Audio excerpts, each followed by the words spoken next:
Yo, what's up, Igor?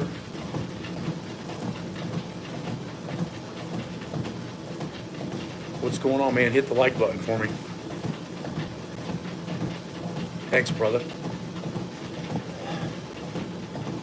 Not much, just walking before I train the fire department guys.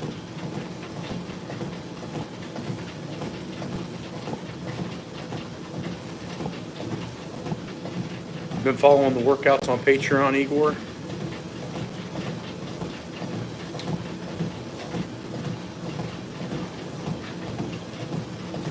What's up, MJ? Hit the like button for me, dog.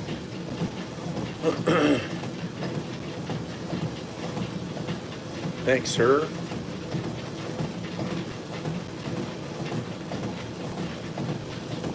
You guys been following the workouts. Can't do a bit explosions detail about the tricep long head video. Explanations, yeah. In my opinion, the long head crosses the shoulder joint. So, in my opinion, the long head protects the shoulder. So for me, training the long head, putting primary emphasis on the long head tends to reduce shoulder injuries, at least in my mind. And that's why we put so much emphasis on it. What's up, Randy? What's up, Chad? What's going on, guys? Hit the like button. But yeah, the long head, in my opinion, has a protective mechanism to the shoulder. So that's why it's so important that we train it. Oh.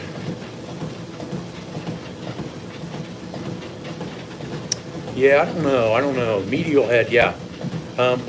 Whichever head, I'd have to look at my anatomy chart again, but I think it's the long head of the tricep is the one that crosses the shoulder joint. So I might have to look. I might be wrong. It might be medial head, but medial head's important too, for sure.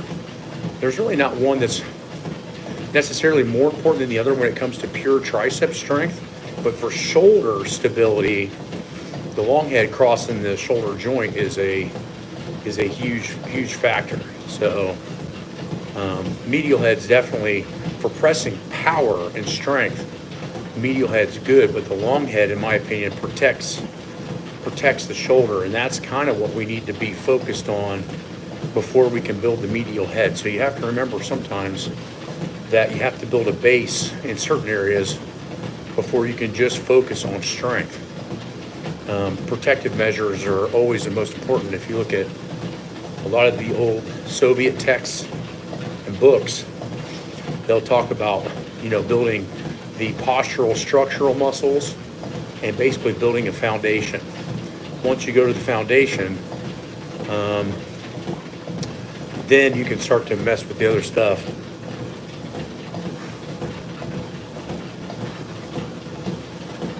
So, yeah, so what you want to do is you want to make sure that you can stay together before you start focusing on strength and power. But yeah, the medial head is definitely important. They're all important. But the one head that crosses the shoulder joint is the one that you need to focus on and make sure you have good control over so this doesn't get screwed up. I think the biggest problem we see with a lot of pressing mechanics is that most people will tend to have more anterior delt and pec right off the gate as far as neurological connection. And so your triceps have to be constantly reminded and activated in order for your shoulder to be protected.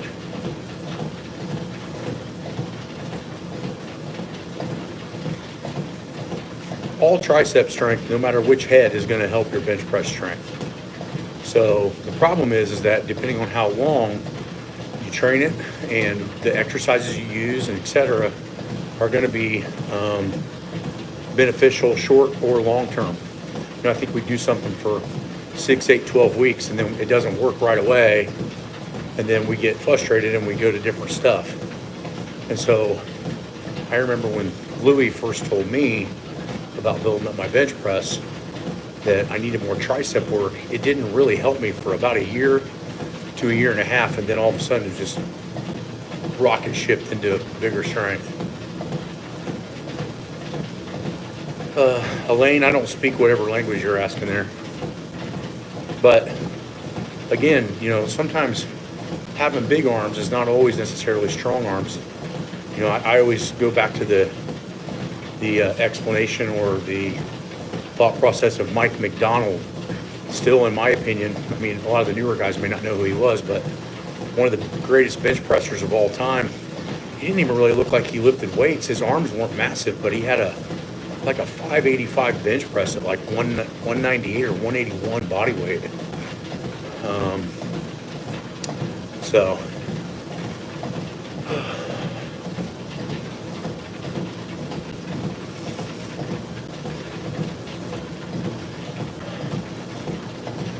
yeah, go back and watch that tricep video that I just posted yesterday and make some comments on that, and then try to take some of those exercises and use them.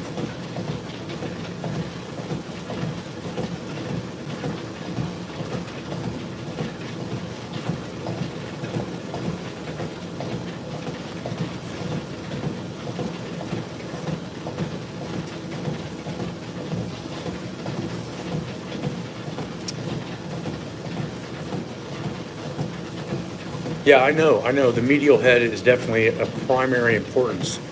But what I wanted to get to reiterate in that video, Igor, was the protection of the shoulder, and trying to hit triceps that protect the shoulder. So again, on YouTube videos is difficult because, the average person that's watching a lot of those videos, they're not trying to be the strongest they can be.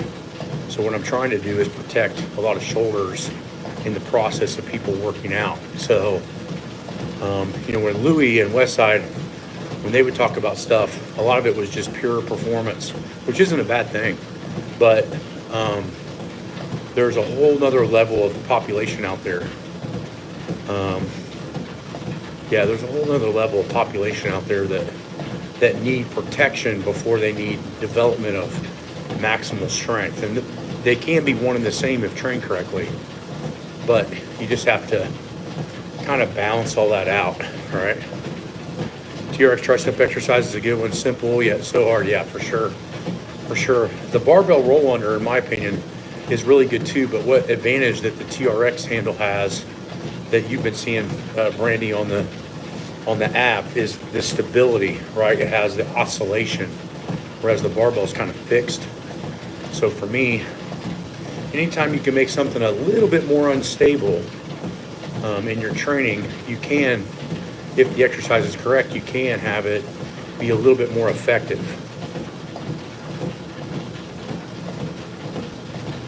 Oh, testosterone level 503, that's not too bad. I have to supplement to get mine at like 600, so 503 is really good. Hey, Brandy, what time are you guys coming for the assessment tomorrow? What time do I need to be at the gym? Yep, BP, I do have the treadmill on an incline right now for sure. 10 o'clock, okay, good. All right, I'll be there about 9:30. We'll probably do the bioprint stuff first, Brandy. We'll get a body fat, lean mass. We'll go over the calories and everything like that. Then we'll go into the physical assessment.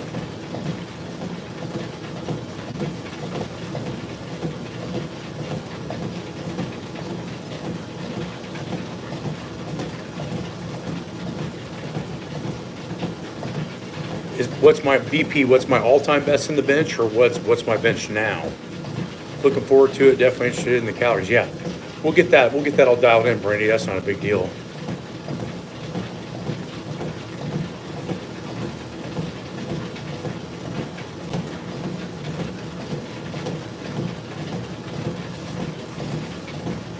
Right now, I'm probably a little under 500, maybe 510, somewhere around 5.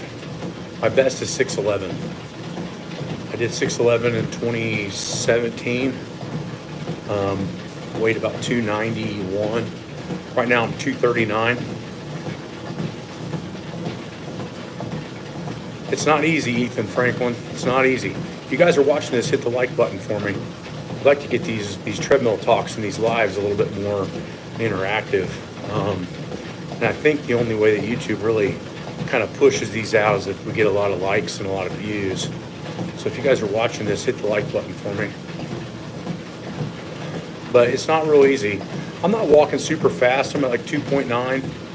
on an incline. I like to do that to where when I'm talking to you guys, I don't feel, I think that's where people screw up on the cardio. They think they got to be like huffing and puffing and where they can't. You don't really need to do that. For me, like, it's not too hard for me to talk right now. So Igor, you'll know when we put the long head exercises on the top tier Patreon workouts, because you'll see the rotation of those movements on a consistent basis. So Igor, go on if you're not already on top tier Patreon and follow the workouts, and you'll see when we rotate the movements. In order to get the lighter weights, we should lift. BP, no, I don't agree with that. I think you still need to challenge yourself. You just have to do it smarter. So like Rob and I are both in our mid 40s now, and we still do the maximal effort stuff. We just stop when we know we can recover.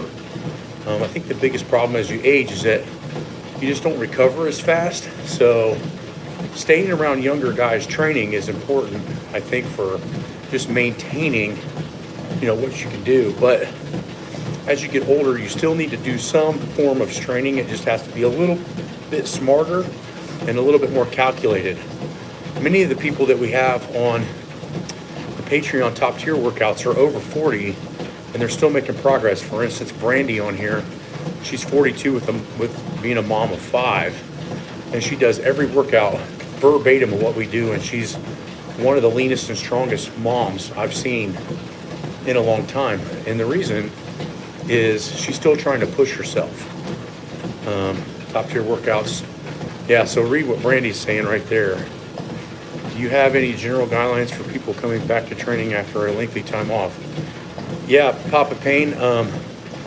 If you go on the website, there's a comeback manual that I designed to get you back and ready to do the other manuals or to come on to the online coaching platforms. So go on the website and check out the comeback manual, and that has a nice even keel build back up to building up strength. I think it's 10 weeks long. So we get your body in shape over about a 10-week period versus trying to just go in and hammer it. So we've already thought of that. And it's hard. I don't know why people, don't get on the website and look through the products and see what they have. But the trick is don't start back where you mentally think you are. Start back where you physically are at that time. When I started to diet down in January, I had to cut down my intensiveness of my training just because my energy level was low with my calories being restricted. And with that being said, I had to adjust my training. So if I would have pushed as hard as I was pushing when my calories were higher, could have created injury, could have created burnout, and now in my almost 33rd year of training, the trick is staying consistent, right? You're not always going to have, when you get older especially, you're not always going to have PR days. You're not always going to have days you feel great. The trick is you just have to keep loving the process. And I think that's where when people get over 40, they have issues, is because they try to think that they're still 20 in their mind. And, I know I'm not 25 anymore. And I still work towards maintaining that as much as possible. So if you guys are watching this, hit the like button. But, yeah, that's the big trick, is just doing that. Yeah, you have to trust and love the process. And that's where people fall off is, it's hard because everybody wants to be goal-oriented with training. But in reality, you just have to be consistent and smart. And you just have to do things to your body's best ability of recovery. And, it's like what I say all the time. It's not what you can do, it's what you can recover from. And, when we lay out workouts, both on the Patreon app, the Train Heroic app, and most importantly on online coaching, where we custom design everything for you, we ask a lot of questions, and I watch, like today, my fireman will go through the tactical app that we design every week. And we have a vast array of people in their mid-50s all the way down to their early 20s. And everybody seems to get better, not get injured. We don't have any problems skeletal muscular wise. And that's when I start finding that happy medium ground where something's tolerable. and that's where I think the fitness community is totally fucked right now, is that you see people try to be goal oriented with training. I want to lose weight, I want to gain muscle, I want to do this. Well, all of those things come in time if all the pieces of the puzzle are correct. And sometimes it's not just the workout itself, right? Like, we have to look for the biggest kinks in the armor. You can't take everything full bore straight ahead. Most people, if they train hard, maybe their weakness is their diet, or maybe their weakness is their sleep, or maybe, with a lot of us, maybe their weakness is your stress level. If you have high stress, I have a couple of clients on Patreon that just don't get it. It's like, you have to learn how to have stress management in order for your body to make progress. So muscle mass only comes when the body's not fighting 15 other fronts. If you're fighting a poor nutrition front, you're fighting a high stress front, you're fighting a poor sleep front, all of those things are massive roadblocks into making your body stronger. And some of that can be supplementally helped, meaning, if you get on the website or Patreon, we do discount codes for ATP Labs. Brandy is coming down all the way from Chicago, which is a 6-hour drive, is coming down to get a bioprint done so we can see which supplementations are going to help her pass where she's already at now. But there's no quick fix, right? And so somebody is trying to sell you a diet online, or they're trying to coach you online and they're not asking you proper questions. That's where we get the limiting factor, is on the Train Heroic app and the Patreon app. We're trying to give you the best workouts we can without seeing you in person. With the online custom coaching, we go into Zoom calls, we try to figure out what your stress levels are, we adjust everything for your equipment. All of those factors are put into play to make sure that we have the workouts dialed as possible.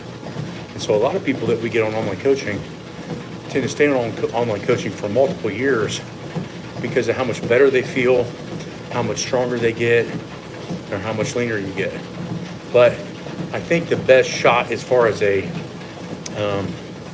budget is concerned is top tier Patreon, which means you have access to me to answer questions or do an exercise that maybe you need a supplementary movement for because you don't have maybe a belt squat or a GHR.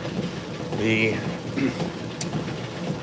Train Heroic has got its own advantages if you're a real numbers guy, because it calculates volume tonnages. There's videos of the exercises, so that way you can do them at least more correctly, but there's not as much coaching interaction. So we try to price those accordingly. I'm on Patreon checking messages probably every 2 to 3 hours. So it's a little bit more interactive, but both of them have great programs that we've seen great results from, all the way from in your prime to older. So again, I think what we're trying to do is trying to create a program, a system, and a thought process that's so much more advanced than what you see now on online coaching or on the apps, that hopefully we can get this stuff hammered out where people start to trust the process and come on. I mean, a little background information on online coaching. So Wade Russell was my boss at Ball State. He played for the Dolphins and the Bengals. He has a master CSCC, which is a very difficult award to receive, but he's been a strength coach since the 80s when all this shit started. So when he asked to come and work for me, I thought it was a huge honor. The next guy we have is John Branham. What's going on, Andrew? John has coached a lot of people, went to the Olympics. He's been a throwers coach at some top D1 universities. He's just an all-around great guy. So my online coaching staff is, in my opinion, second to none. So when you come on there and they design your workouts, you're getting the best service that I have seen in the field. So again, I think it's something to massively consider. Oh, hello from the Ukraine, man. That's awesome. Glad you guys are watching. What time is it over there? Old West Side lifter, yeah. You or me, Slick Rick? I'm definitely an old school West Side lifter. I haven't lifted at West Side since 2009, but I felt like I was there at the prime time of what they were learning. 1433. I got you. Sure, almost exactly 12 hours. Thank you, my friend. This is a great insight. Jump on the website now. Shift work in the mines has killed my training, and I'm determined to get back. Thanks again. Yep, no problem, man. Glad to hear you from Australia.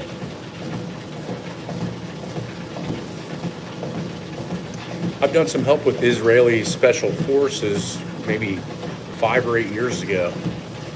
Oh, those guys are awesome. If you talk to any military people, they'll tell you that the Israeli military are some of the highest trained guys in the world.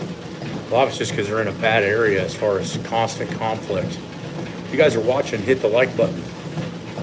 But yeah, so again, like I said, the services that we have on the website are second to none. So if you guys can get on there and utilize those, that would be a huge help for you in your progress. I don't know of too many other places that have multiple master's degrees of guys working that have, I'd say combined, Wade, John, and I, well over 100 years of experience. So it's going to be a hard one to follow. But some other topics I think are important is, you know, when you're trying to work on building muscle, you have to get all the other things in a row, right? Your training has to be smart. Your recovery has to be smart. Your nutrition has to be smart. Your stress management has to be smart. All of those things play a crucial role. And a lot of times you have to have support, meaning, you know, family, kids. You know, if everybody's active and everybody wants to train and everybody is trying to be healthy, it's a lot easier than if you're the only one in your family trying to do it. I see that a lot with some of the clients that I have, as I have clients where they're really into working out, but their wife may not be, their kids are not. So a lot of the things they do for family get-togethers and things like that are more unhealthy, and it makes it hard for them to get better. So again, you want to make sure that you're trying to make sure that you have a support system for that. I think we've all been there. We've all dated people or had family issues where training is not important, so then it makes it hard, you know. So I probably picked up my laser focus and fitness from a lot of the guys that I trained with as a kid, and then, you know, being around Louis Simmons for 10 years was I could say a lot of good and a lot of bad came from that. The good was learning how to train smarter, definitely getting stronger. The bad side is that you become very laser focused. Is dairy good? Well, the question is not if dairy is good, is dairy good for you? I think that's the problem. Is I think we have a lot of people that, you know, we want to funnel in like dairy's good or dairy's bad. For some people, dairy is awesome. For others, it's terrible. It kind of depends on your immune system. It kind of depends on how your body reacts to it. A lot of times you find cultured dairy from some people can be better, like Greek yogurt, cottage cheese can be better for some people than milk.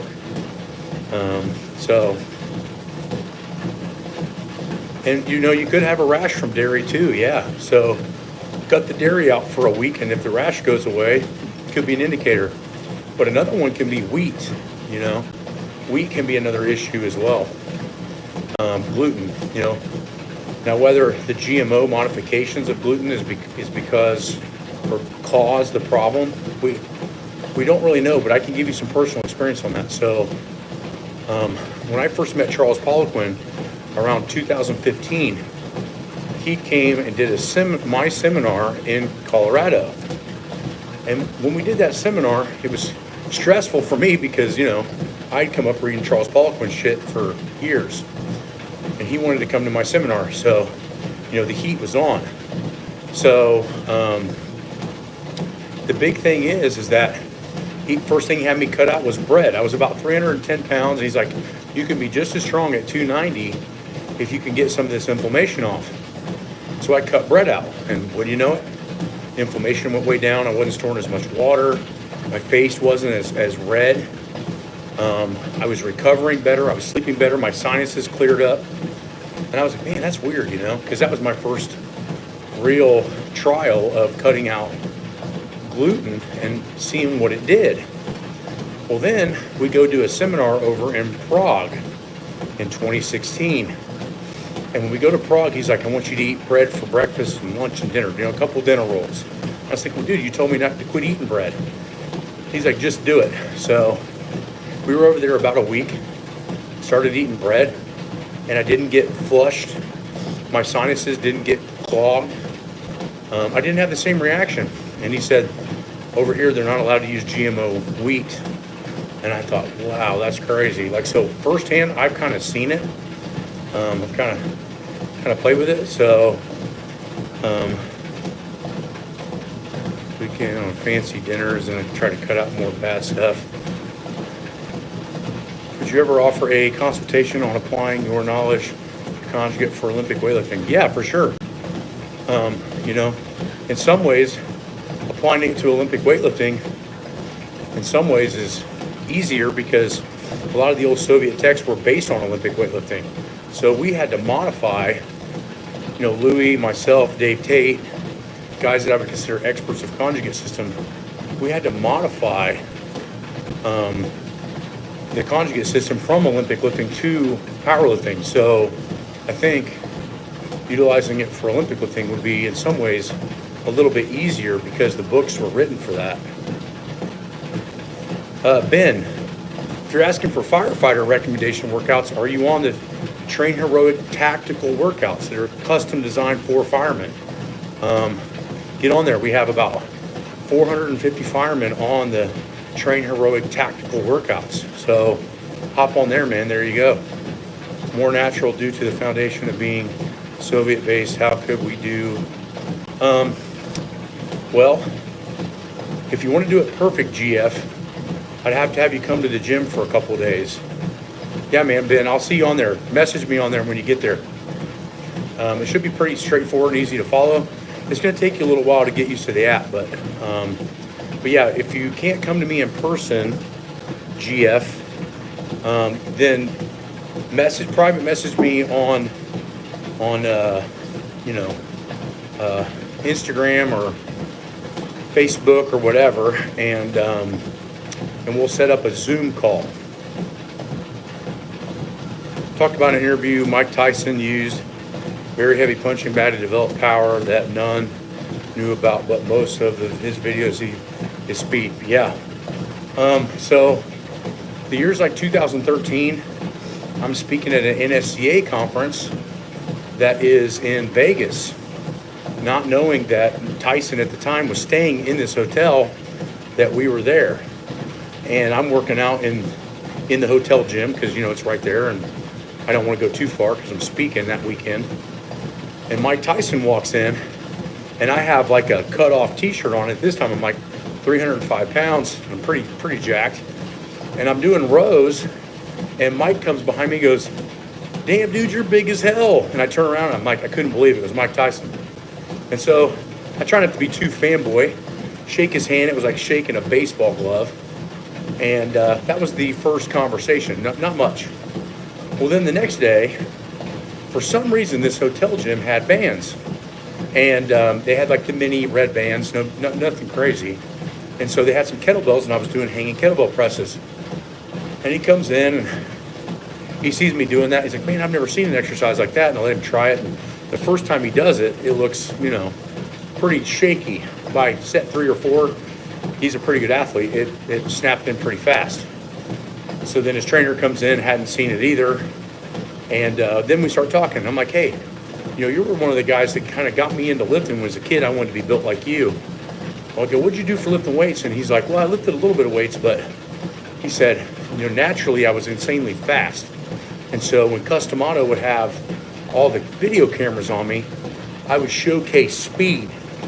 But he said when the cameras were off and the public was out of the way, he's like, I would just smash with heavy power hits a 300-pound heavy bag because I knew I was going to have to box bigger, stronger opponents than me. So what they would do is show the public how quick Tyson was, but in reality, he was working, because he already had natural quickness, he was working on strength.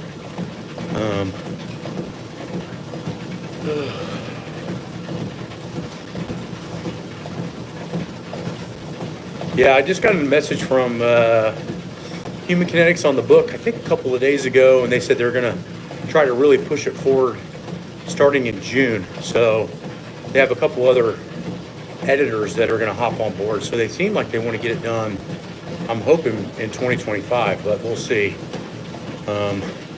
On my end of the ball, I turned in the entire manuscript at once. Most of the authors don't do that. They'll write a chapter at a time. So I turned it all at once and worked on it for about 2.5, 3 years straight, and then turned it in. And I'm sure, like every other business right now, they're probably struggling. You know, places like Human Kinetics that print books and make e-files, I mean, we have the same problem. Nobody really wants to read to be educated anymore. You know, they want to go find everything on YouTube and stuff like that, even though I feel that a lot of your best information is still in books. It's not on videos. So do you think that plays a role in terms of sports training to work your weaknesses? Absolutely, yeah. Yeah, instant gratification is bad news, yeah. Where do you now? Cosmo, I have no idea what you're asking. Autistic people, and again, I took some motor learning classes for special needs as a master's student. It just depends on what form of autism they have. Again, we can't blanket statement autistic people into a category, because some autistic people have different versions of it. And so some autistic people may be better at tracking and monitoring, and others might be all over the board. I'm at the fire station. So I'm at the fire station in Dublin, Ohio. So I'm getting ready to train the fire guys here in about 15 minutes. So if you guys are on here watching, hit the like button. But working weaknesses is huge. I mean, you know, training your shortcomings is going to be far more superior than training your strengths. Because if you're already superior in one area, the weakest link is usually the problem.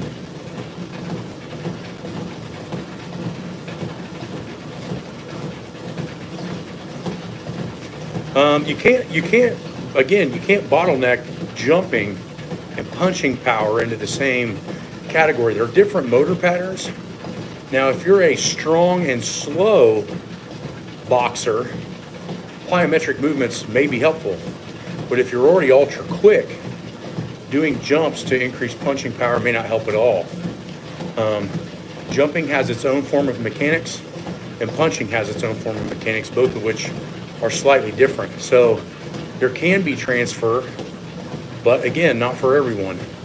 That's why it's so important to have a professional around to see the transfer of which exercises are doing. So, you know, like I was saying with Mike Tyson, is that Mike Tyson was naturally quick. So him doing more quickness work to a point is not going to make him better. He needed to get stronger.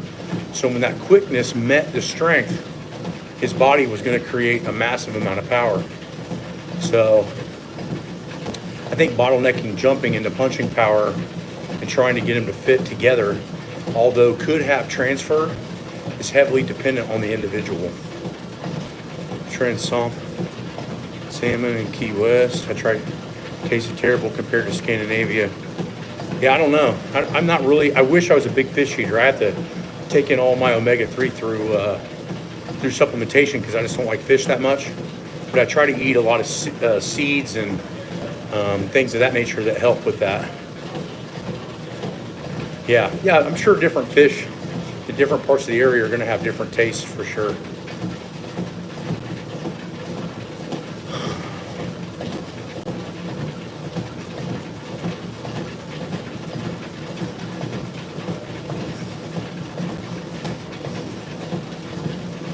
Yeah, the reverse hyper especially, yeah, for sure. Well, running man, walking is not for old people. So I'll feel sorry for your ankles and your knees. But you're more than welcome to, running man. Come in and squat and deadlift with us and then see how much you're going to be running. What sports did Dvorkin or Isfan Bali recommend for 5-year-olds? I actually have a 5-year-old manual that's heavily influenced by Bali and Dvorkin, on the website. So if you look at, I think it's called the Child Development Manual, hop on there and get that because I think that'll answer some of your questions.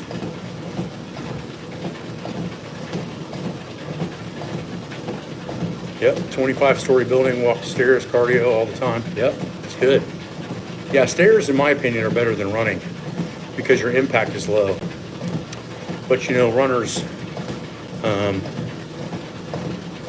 I can't walk outside because I'm at work right now and I'm waiting for the fire guys to come in.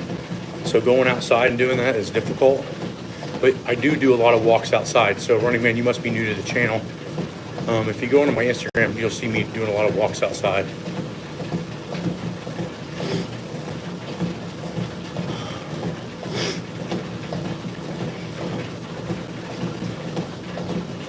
Well, if you guys got any other questions, you know where to go. Hop on Patreon. I'll look at them and answer them as good as I can. Make sure you guys are following the workouts there. We got top tier workouts, which are 4 times a week. We got 3 times a week for busier people. We got over 50 workouts for bone and muscle retention. We got weight loss workouts. We post a lot of the YouTube videos with extended cuts before they come out on YouTube most of the time. I post a lot of exercises that we do. What's going on, Dwayne?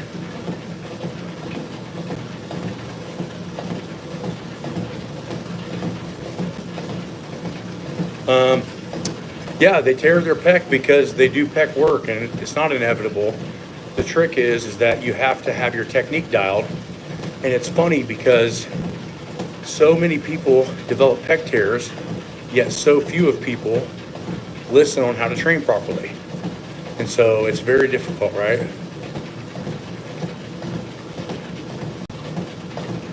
So thanks, Bash. Appreciate it. If you guys can, hit the like button. Well, I think that's pretty good for a live today. I appreciate you guys really kicking in. We've got a lot of really good questions, and hopefully you guys got some decent answers. Like I said, I'd really like to see if you guys can hop on the Patreon. Brandy, I'll see you tomorrow for your assessment, both on the bioprint and the physical assessment. And if you guys can, see you at wenningstrength.com. I'll talk to you guys later. See ya. Yeah, no BS today either, thank God. Later.